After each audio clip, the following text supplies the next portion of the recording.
నెల్లూరు జిల్లా ఇందుకూరుపేట మండలం పల్లిపాడు, నెల్లూరు రూరల్ మండలం కోడూరుపాడు ప్రాంతాల నుంచి అక్రమంగా ఇసుకను మస్క చీకటిలో మాయం చేస్తున్నారు.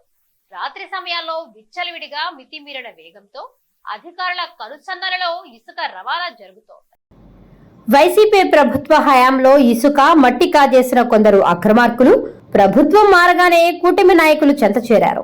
అప్పనంగా వచ్చే ఆదాయాన్ని ఆశ చూపి ప్రకృతి వనరులను దోచేస్తున్నారు.